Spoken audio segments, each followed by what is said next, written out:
Are you ready? Ready to bring a revolution to your relationships? Ready for the experiences on your dating adventure to evolve? Ready for more passion, intimacy, connection, and love in your relationship? Ready to heal past relationship wounds? You're in the right place. I'm Alan, the love engineer, and this is the Relationship Revolutions podcast. In this series, you'll get guidance and tips from me, interviews from other relationship experts, insights from couples who already have a great relationship, and other mind-opening conversations. Welcome to the latest episode of Revolutions, where this week I'm joined by my good friend Michelle Mills-Porter. First two questions, Michelle. How are you and where are you? Thank you, Alan. I'm doing thank you. And I am in a little village which sounds like a symptom of COVID. It's called Carlton Hackett, and it's right amongst the Bleaky Hills, smack bang in the centre of the UK. So if you're in the UK, it's kind of south of Birmingham, north of Worcester. That's where I am. And not very far from someone I was talking to last night, our good friend Mr. Roper. Yes, he lives up in the hills. And Henry Bailey, a friend of mine as well. And he's even further in the country. A lot of people don't realise that being only 10 miles south of the second biggest country in the UK can be so beautiful and so full of countryside. Which is, it's beautiful around here. This is J.R.R. Tolkien land. So anyone who's a fan of Lord of the Rings will appreciate it. Got a lot of research from around here. Indeed, and as did Aleister Crowley, but that would be a very, very different story. Anyway, Yes. other things I got you on for was to talk about personality styles and profiling and all this kind of thing. But first off, seeing that that wasn't a decision that you made in the careers office at high school, thinking, I'm going to leave school and learn how to read people's personalities. That'd be great, wouldn't it? If they had one of those career educators that said, "What would you like to do?" and you could pick that as a job, you would, wouldn't you? I guess part of me always wanted to be reading poems on a beach somewhere in a little red and white tent, in all those gypsy characters used to do. I mean, it's not how I've had, to be honest. But no, when I was at school, I joined the forces. All I wanted to do was to be in the forces, met my background. I joined the Royal Air Force in the UK at age 17. And then I very quickly realised that the forces was not the right place for a maverick kind of personality like me, as my personality developed. When I left the RAF after 5 years of adult service, there was literally a queue of officers waiting to sign my release papers because I think they all realised it wasn't my bag. But then I found that I didn't really fit in the corporate world either. Clawed my way up through the sales career. At age just 32, I became CEO of my own very maverick marketing company, which did really, really well. But there was a pivotal point in my life, Alan, which changed everything. And that was a few years into this business, doing really well, winning all sorts. I went on a few holidays to celebrate, and I found myself smack bang in the middle of the Boxing Day tsunami.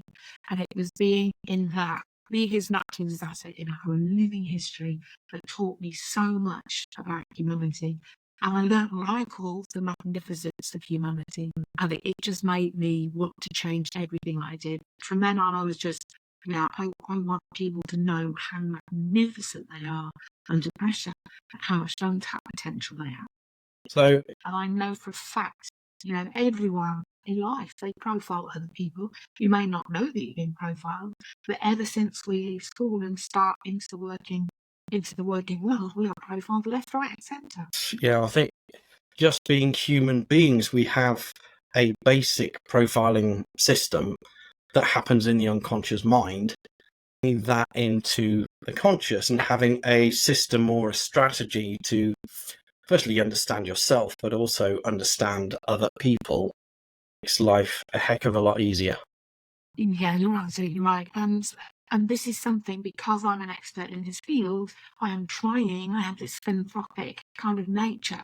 And I'm trying to reach as many people as I can. But what's really important is reaching young adults or children. And I've come up with some, it's not just behaviour profiling, I've got a whole suite of analysis tools that measure all sorts of things.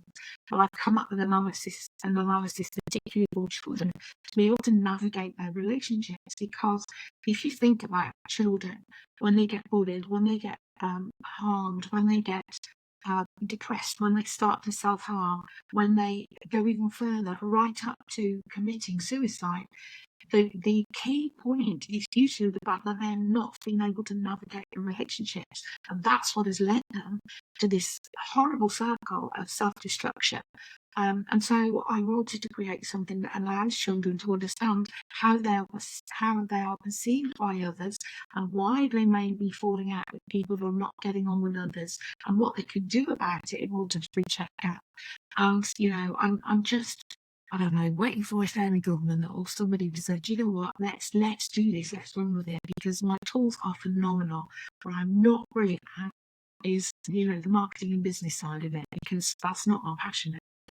Back to when I was in high school and primary school, there was nothing like that. It was very much sort of, you come in, you learn, get given all this stuff to remember to pass tests at the end, whether you're good or not. How to get on with other people, you're not taught how to deal with bullies. They tell you to tell the teacher and the teacher will sort it out, which generally makes it worse. Emotions or anything like that. I think they're starting to now, but No, I don't think they are, Alan. I'm doing a lot of work. I work with Compatibility UK, and so I work with a lot of children that are, coming out of school and starting to go into the world of work. I also work with Cultural Building Society, and they do phenomenal work with schools that lead into these apprenticeship programs. And I work with school speakers, Claire Young of School Speakers, and go and speak in schools through her and various other organisations. And I do get to speak to a lot of schools, and it's brand new stuff for them. They've never heard anything like this.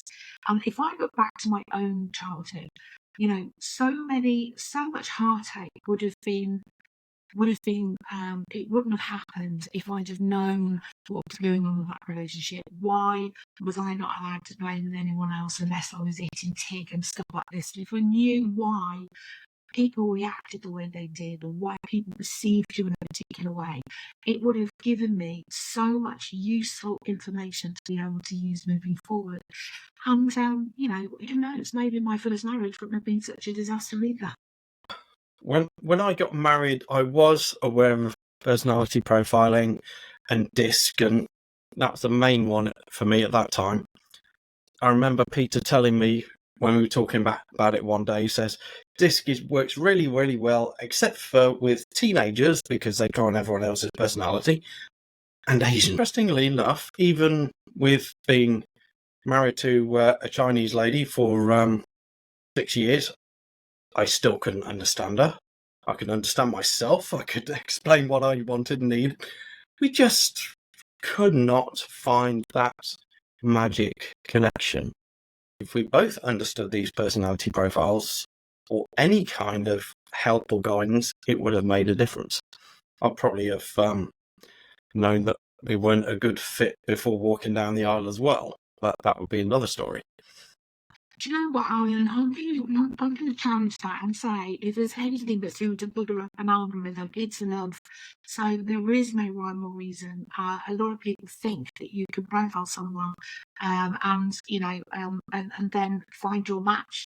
And this is the one thing that really annoys me about dating agencies and splitting programs. And they say, we're completely different profiles, we're completely different personalities, we never can get on. I've never heard so much rubbish in my life. And the deeper thing is about values. People always use it as an excuse. They say, we have different values and therefore we'll never get on. But I'm telling you now, one of the profiles measures your values and it matches them against other people's. And what I've learned is that the values are actually a reflection of your formative years. So your upbringing, your culture, religion, background, experiences, everything that your caregivers taught you in that super vast time of learning, that's where your values are formed. So actually saying that someone doesn't share your values is just saying in a different culture, different being different experience, different background. I found that I've been with Stuart 30 years and we've been together, very happily married, and we've been together, like I say, 30 years. We have completely different behaviour profiles, so we have completely different values. It's not about at all. Making any relationship work is about understanding the differences and forgiving each other and meeting in the middle. Very much so. And when you look at the upbringings, you can have two siblings that have had exactly the same parenting, grown up in the same house, gone to the same school, yet their values are completely different, their personalities are completely different. You hit the nail on the head there, because this is me and my brother. We're only 10.5 months apart. Me and my sister happen to have very similar values as it happens. But I've never done my brother's profile, but I guarantee I know exactly where his core drivers are, his values. And you can't measure someone because of their values. We have exactly the same upbringing. We're 2.5 months apart. But here's the important thing. The relationship, the alchemy between two people is very different to anyone else. So my relationship with my mother was different to my brother's relationship with my mother, my father's relationship with my mother, and my sister's relationship with my mother. Same goes for our relationship with our fathers. And the lessons we learn are completely different. The lesson that one sibling might learn is, okay, we're living in poverty.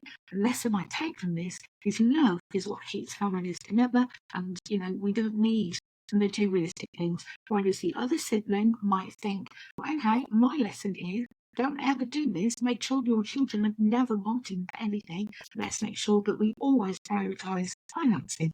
So you've got two opposing values, if you like, there for exactly the same lessons. Why? Because you have to take genetics into it, personality into it, the lessons and what you choose to learn from those lessons. So it's a very, very good point.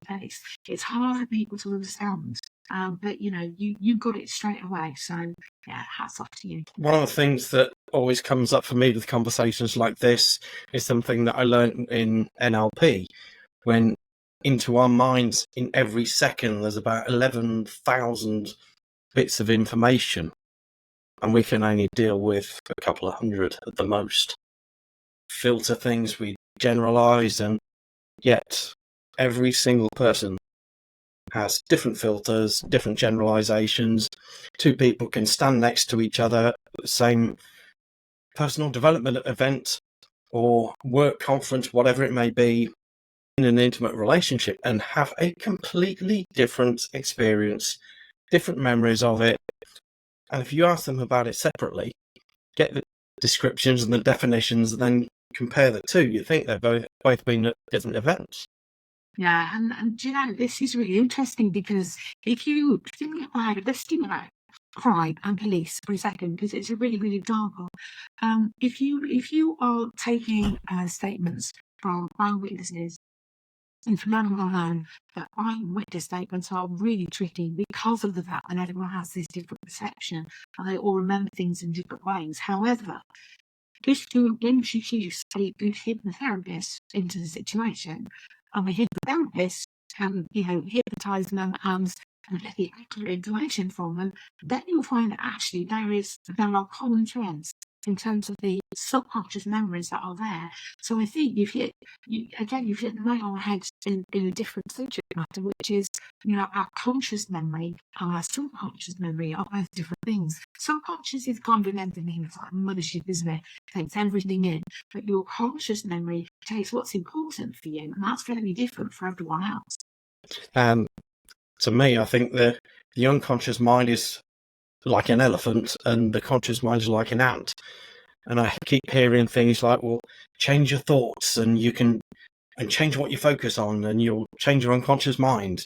Just like that. Well, how's something the size of an ant control an elephant? It would take a really very long time. Yeah, it's a really good analogy. You might have heard that one before, and you're absolutely right. When people talk to me about changing their behaviour, because quite often, I'll come across somebody that says, I don't, this is my behaviour. I don't know if this is what I want to be. I want to be something different.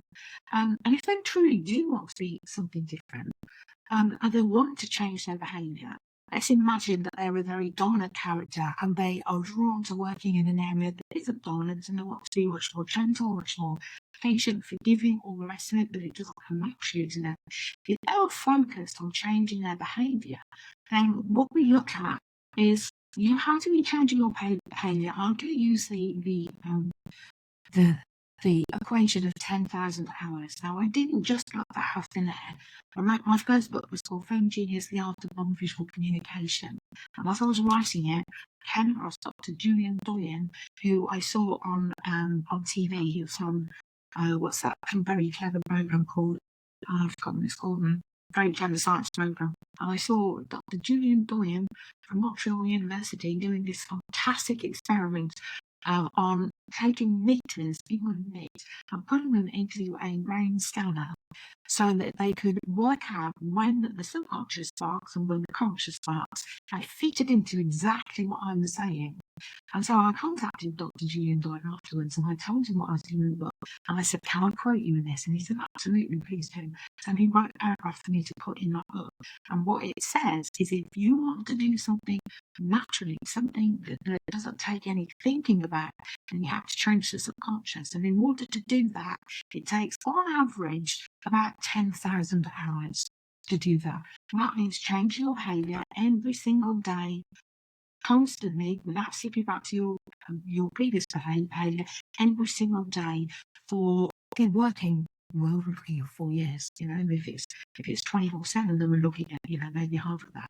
That's a long period of time for you to focus on changing that piece of behaviour until it becomes a subconscious habit.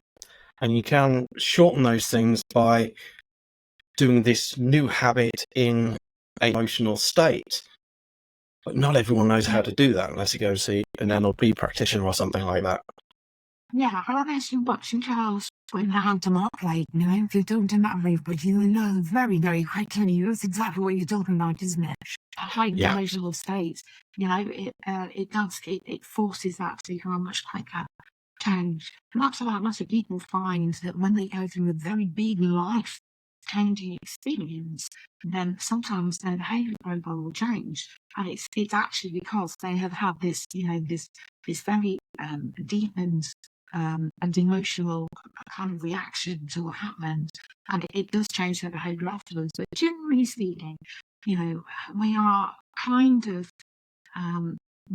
stay whereabouts we were at the age of 21, 22, with very few changes unless you really want to. And that goes back to all the different development periods in the human brain. 0 to 7, that's the quickest learning curve, and that's where all those fundamental things are learned. And then 7 to 21, 20-ish, something like that, the second kind of big spurt. And then after that, although we always continue to grow, it's much, much slower and much, much smaller spurts. Interesting. Now, it's the first 7 years, I hear so many people talking about that on other podcasts and even the guests that come on here. We don't get told about that when we're having children for the first time. Told of things like, enjoy it while it lasts. Yeah, there are going to be hard times and challenging times, but the smiles and the hugs will make up for it. Tell you how to raise kids effectively. Yeah, when I'm doing my essence profiling or my clarity profiling, I always try and make sure that everyone has kids, knows how important those first 7 years are. Those fundamental years are so important. I don't know why people think, some people do it. I'll say it's a load of woo-hoo once or whatever you call it. But, when we're dealing with kittens or puppies, we accept the fact that actually you have to handle them, you have to do this, you have to do the other in the first few weeks of their life. Otherwise, you are likely to have behaviour problems later in life. And there's proof when people look at sociopaths and serial killers, when you see the neurobiology, go back to their early days, you will always find some horrendous problems that you went through in those formative years that has this effect in later life.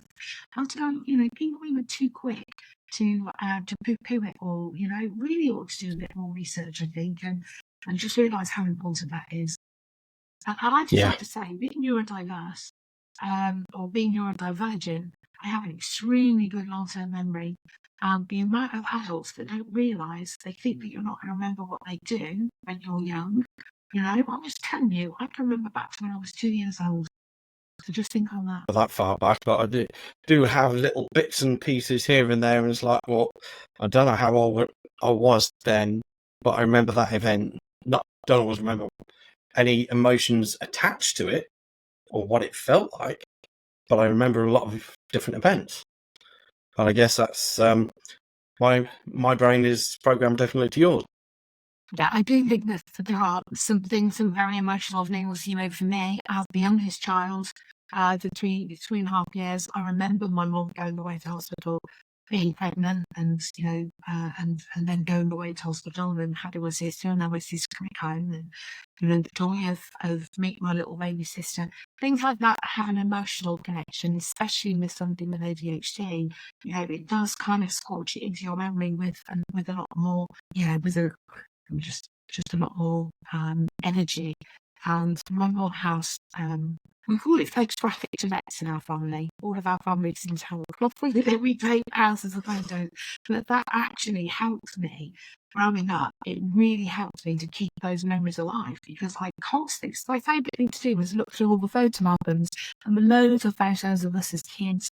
You remember what you were wearing and what you felt like and what it was like when you went to the fair and you went on your first coach trip and all of these things, you know, and the photographs really help put life into those memories for me. So I think that's got a lot to do. And I look back at the when I was young and think, oh my god, what was I wearing there? Well, It's like, how don't remember that day. allow me to wear that collar without shoulder. Absolutely. You look at times now and you think, you know, I look at times now and I think, now, 10 years' time, mate, you'll look back at that and think, what was I wearing? Even more so, you look at the celebrities or the TV programs that were out at that time, and it's just horrendous. Yeah, I mean, there is some things that are brilliant, you know. I have some very, very fond memories, and some of the analogies that I use for behaviour profiling stories relate to a lot of those, you know, those stories and those programs that when we were kids. So one of the things that I talk about is in the aftermath of the tsunami, we came together. It was quite unbelievable. I remember I had a mobile phone and it wasn't working. You know, the signal was down, it wasn't working. Somebody else had a battery, someone else had a wire, someone else had a SIM card, and there was this moment in Jimmy Lyle's garden where we were refugees, where everyone kind of went together. It was always like a slowed down version of Backless. Do you remember Backless? Yeah, so Backless was this, it was this magic shop where basically people used to bring toys that they found that children had left on the street or lost or whatever. They'd bring them into the shop and they'd be all sorry for themselves. And then overnight, all of the toys come to life and fix the other toys, and then all of a sudden it'd be ready in a shop window for the children to come and find their toy. But there's this whole magical thing where the mice all come out of woodwork on the organ and they start to fix the toy, and they have this little song that goes, "We then fix it," and then all of a sudden this little toy's fixed. And that's exactly reminds you, and you want to talk about what happened with my mobile phone. You've got everyone with all these different skills. One person who's really good at electronics, one person who's really good at something else. And you put those skills together, and all of a sudden we've got a working phone. I cannot tell you how important that working phone was, Alan. That one working phone allowed everyone in that garden to get the most important message home, to tell their loved ones that they were alive. And every person, get goosebumps every time I talk about this, every single person that got one message home. And, you know, the way that affected people on all corners of this planet is outstanding, because the one thing that people will tell you is in a situation like that, the worst thing is not knowing whether all the balls are reliable. I must admit, I wasn't. I do remember that seeing the things on the news and reading about it in the papers and whatnot at that time. I had no idea that I knew people that were there. Turns out that I knew quite a few that were there, and relate to the not knowing whether loved ones are alive, around, where they are, or what's going on. Because I'll never forget the day that I came home to an empty house and my kid's mother had disappeared with the kids. I didn't know what country they were in, if they were alive, and that was a very long 24 hours until the police decided to phone me back and say, "Oh, we found them. They are safe. Get some legal advice." Thanks. Yeah, oh, that's dreadful. I'm so sorry you had to go through that. It's challenging at the time, but in the end, it turns to be a gift in some rather nasty wrapping paper. Since that day, the kids haven't grown up with mum and dad arguing and fighting all the time. They've just learnt two different households with two different sets of rules and growing up differently.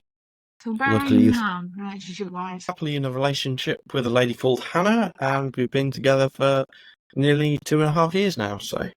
I think well done, Hannah, for putting up with him. What's that message on? Say that might say I need a medal for putting up with her. Who knows? That's a million. What Stuart says, and everyone laughs at that, is when people ask us, oh, crikey, how have you stuck together for 30 years? She'll always say that it's Stockholm syndrome. It's not at all. We look the bones of each other. It's a very, very successful relationship, and I'm so grateful to Angels to deliver it to. So, what would you say one of the secrets are to that quality of that relationship? I think there's only one secret. But no, there's not. The secret keeps together is definitely his sense of humour, our sense of humour. He loves having me around because apparently I do the best physical comedy he's ever seen in his life. So the fact that, I have fibromyalgia and ADHD means that our balances are brilliant. And I quite often have little silly accents, which he finds hysterical. He likes laughing at other people. I find his sense of humour so dry and so funny. It's the one thing that, even if we're in the middle of a very, very serious row, if one of us decides to just turn it into humour, we will be in a hysterics. So humour has definitely saved us through a lot of things. But I think if there's any lesson, because you can't learn to humour, it actually happens to be something that we share and we both enjoy. But if I could give to anyone, it would be to try and stand in the shoes of the other person. This is the very essence of nearly every single argument that we ever come across is because somebody has a different point of view. Now, that point of view is because they see the world through a different lens, through a different perspective. If you are not able to stand in the other person's shoes and have a look through their lens, you are never going to understand that they just see things differently. If you can understand that you see things differently and that's okay, you will find the middle ground.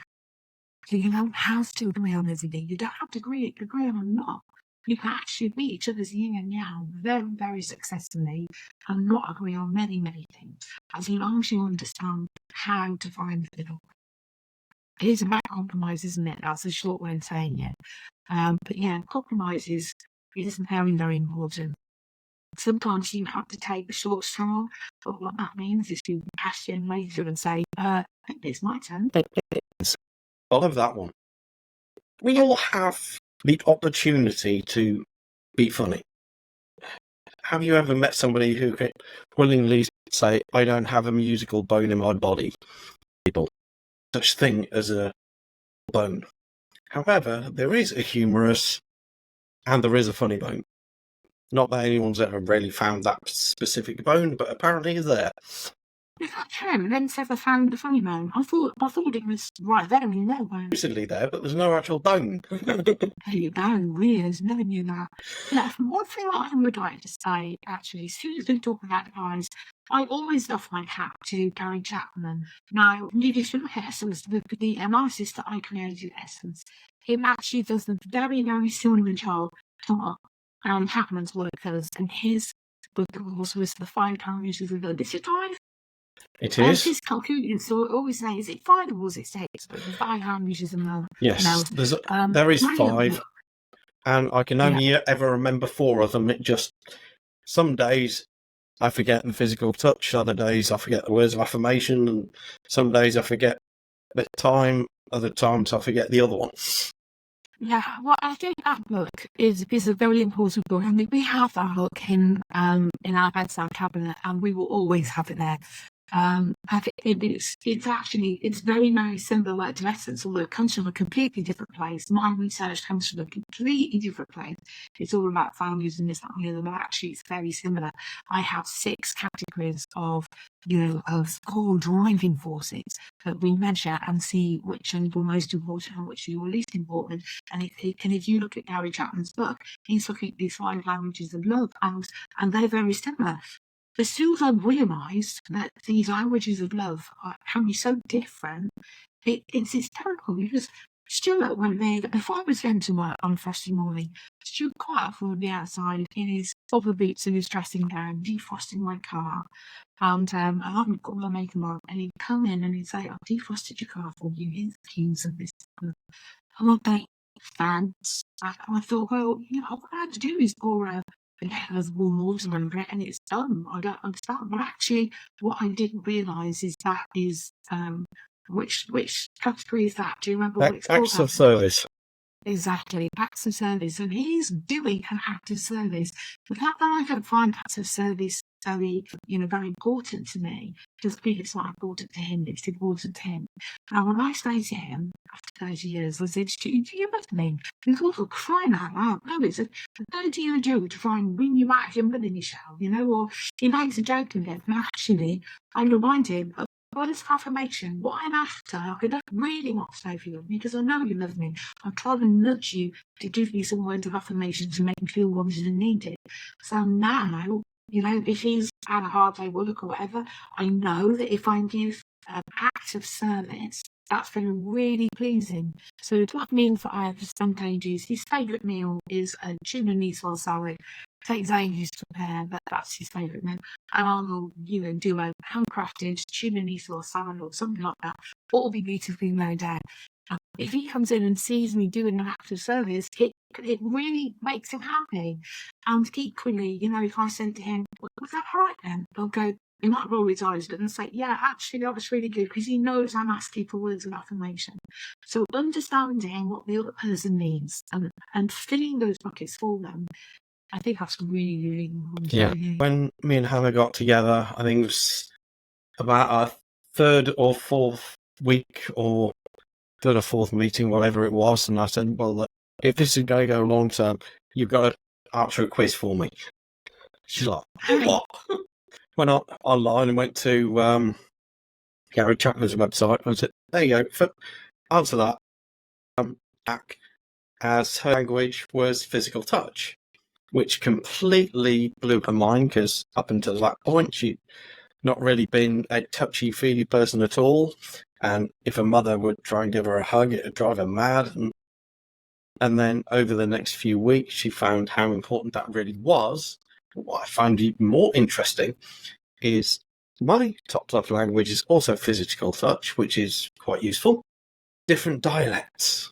If I touch her, like gently stroke her or tickle her, she loves it. It feels amazing. You do that to me and I want to break your head in half. Are you ticklish today? Probably. Let me just test it. Do we have to? Yeah, that's good. Stuart and I have quite a few massages together. So, we used to have this band, I was seeing over the phone, so Mum, we used to do some Maldives quite a lot and that kind of stuff. And we'd quite often be having a double massage on each, honeymoon massage as they call it. And it was really funny because having fibromyalgia, I would need to have a very gentle massage. Whereas Stuart, you've got 2 people standing on him, digging their elbows in and everything. And if it really hurts, ill people, it's a completely different level. And so I understand. Yeah, how our minds and bodies are different. So very interesting how our bodies remember things that we don't. Yes. I found through learning kinesiology, even just receiving it, the first time I received it was over Zoom, and the lady was using a pendulum, and I was thinking, what the heck am I doing here? And one of the things we looked at was a feeling that I don't matter.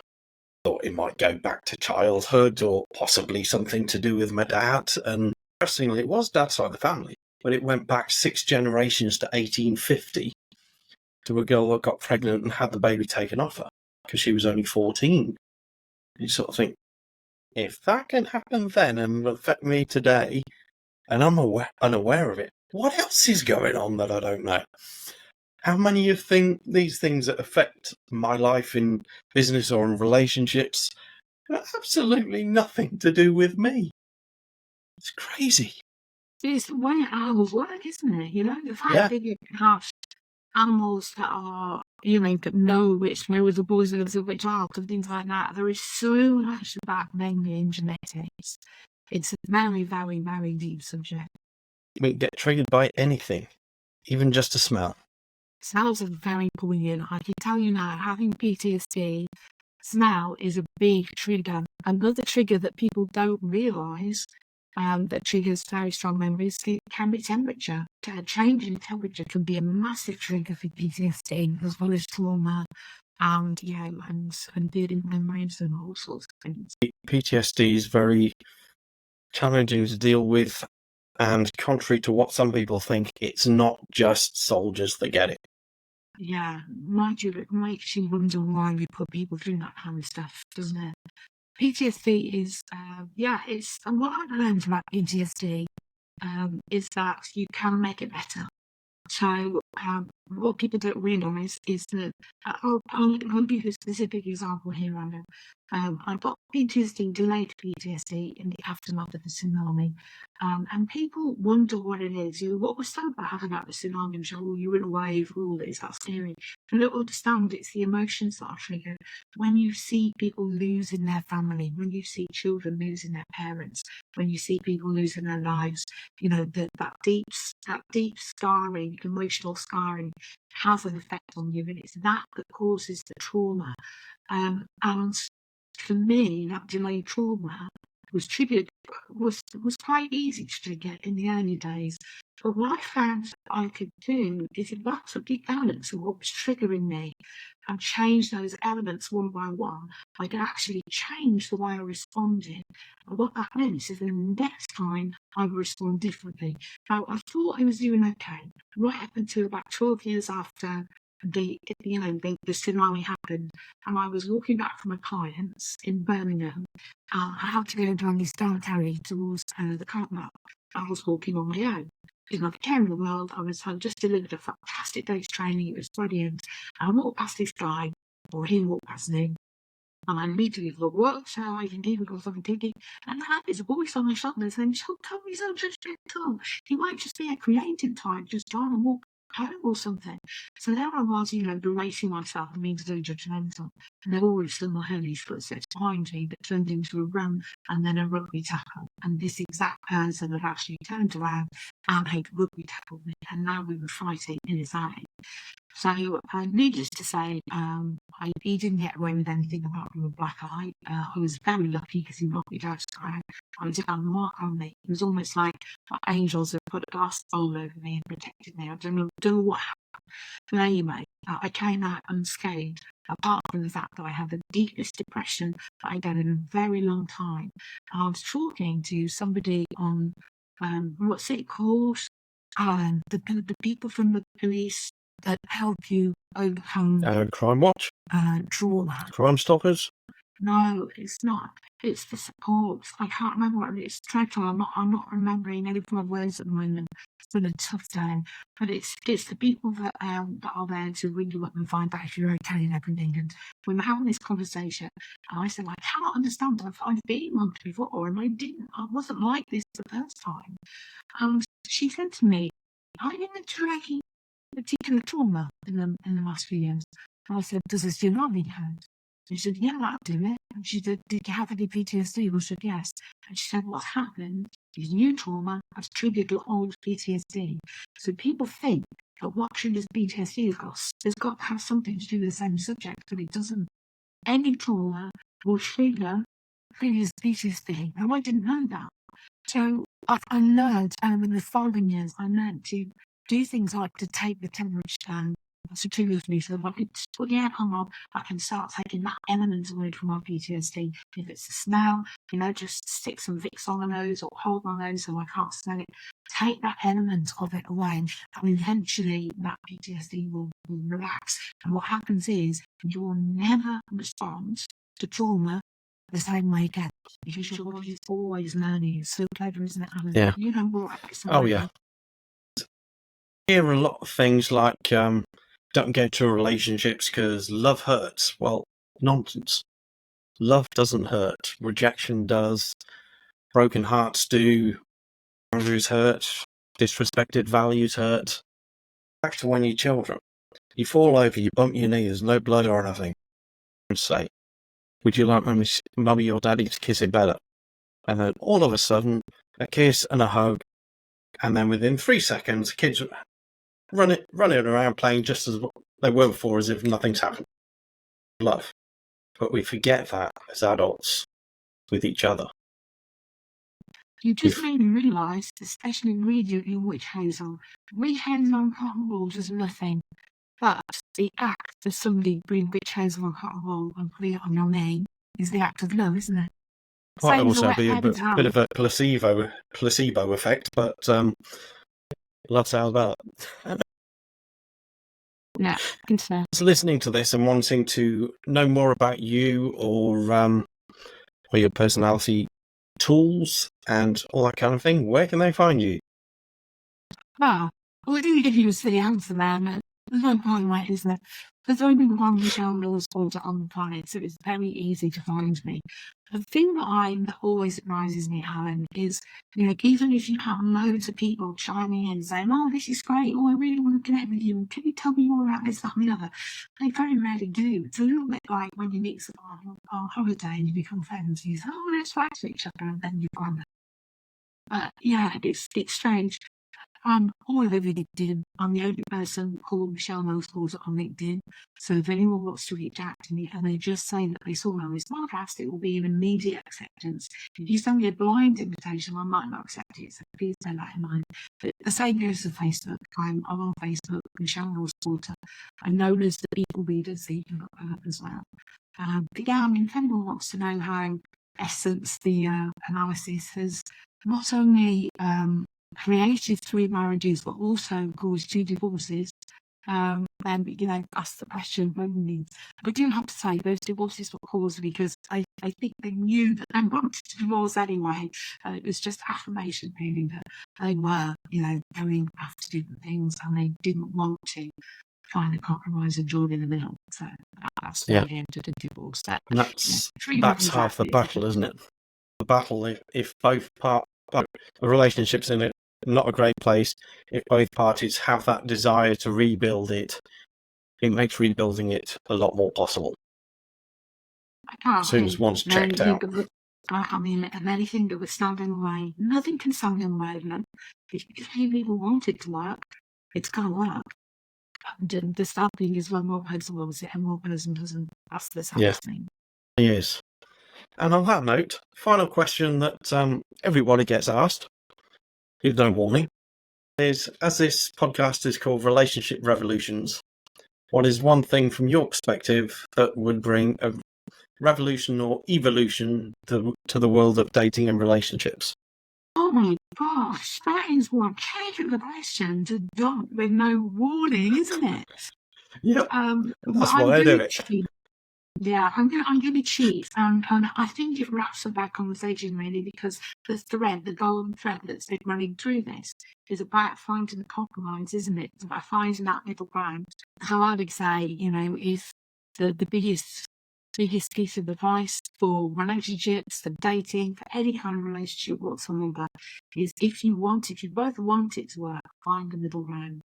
If one of you doesn't want it to work, then you're never going to find it.